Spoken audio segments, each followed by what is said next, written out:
ابو Lulu Feroz المجوسی وہ شخص ہے جس نے فجر کی نماز کے بعد حضرت عمر بن خطاب کو شہید کیا۔ فیروز ابو لؤلؤ۔ لیکن ایران کے علاقے میں ابو لولو فیروز کا مقبرہ آج بھی موجود ہے۔ اس کے اوپر بابا شجاع الدین ابو لولو فیروز لکھا ہوا ہے، اور اس علاقے میں دکانوں کے نام بھی ابو لولو فیروز کے نام پر رکھے گئے ہیں۔ لیکن آخر کیوں حضرت عمر بن خطاب کے قاتل کو مسلمان اتنا مقام کیوں دیتے ہیں؟ ابو لولو فیروز مغیرہ بن شیبہ کا غلام تھا اور یہ ایران سے تعلق رکھتا تھا۔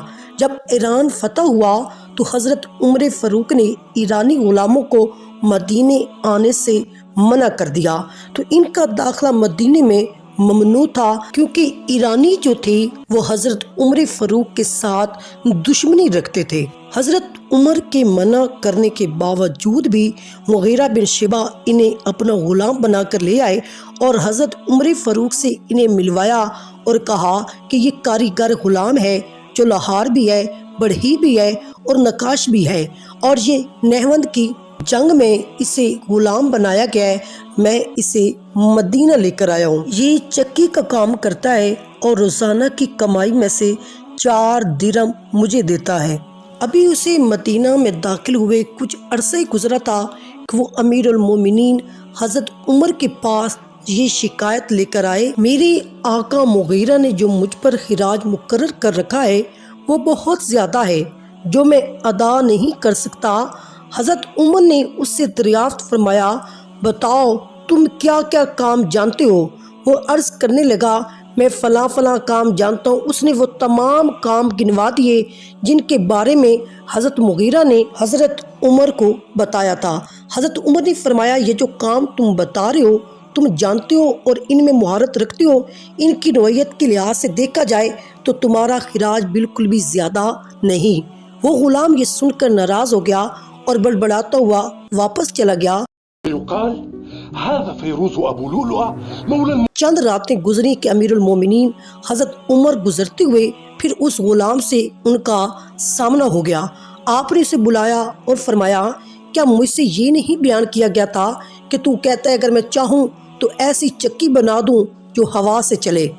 غلام ناراض ہو کر اور ترش لہجے میں بولا امیر المومنین کی طرف دیکھ کر کہ میں آپ کے لیے ضرور ایک ایسی چکی بناؤں گا جس کو لوگ بیان کیا کریں گے۔ یہ کہہ کر غلام نے پشت پھیری اور چلتا بنا۔ حضرت عمر اپنے ہمراہ ساتھیوں کی طرف متوجہ ہوئے، فرمایا اس غلام نے مجھے ابھی قتل کی دھمکی دی ہے۔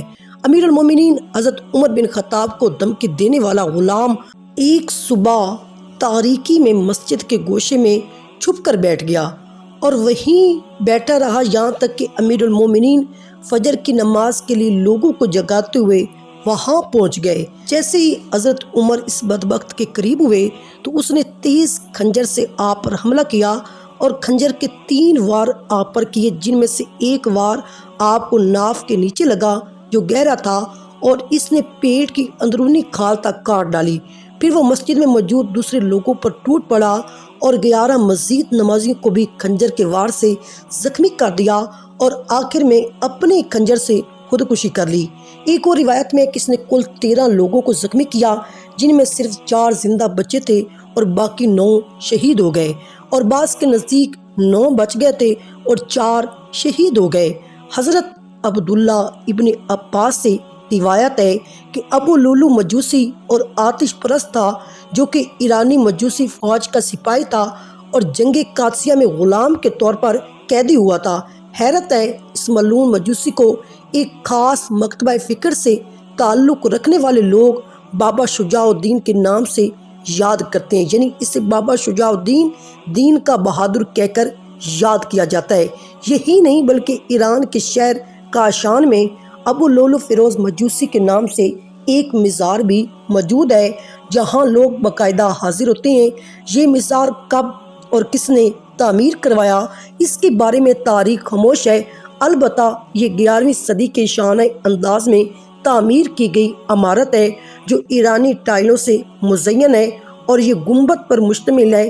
اب یہاں پر عقائد بھی مختلف ہیں اور ان کے نظریات بھی مختلف ہیں کہ جو لوگ یہ کہتے ہیں کہ یہ ابو لولو فیروز کا مزار ہے ایران کے اندر اور حضرت عمر کے قاتل کا ہے، اور جو اہل تشیع ہیں وہ ان سے اس لیے عقیدت رکھتے ہیں کہ حضرت عمر نے حضرت فاطمہ کے ساتھ جو سلوک کیا تھا اس کی وجہ سے یہ ابو لولو فیروز کا احترام کرتے ہیں۔ اب اس اعتراض کا ایک جواب یہ بھی ہے کہ لوگ کہتے ہیں کہ ابو لولو فیروز جو تھا وہ مدینے میں اس نے خودکشی کر لی، تو اس کا مزار ایران میں کیسے ہے، اور یہ کسی اور ابو لولو فیروز کا مزار ہے۔ لیکن لوگ جو ہیں وہ یہ سمجھتے ہیں کہ یہ حضرت عمر کے قاتل کا مزار ہے۔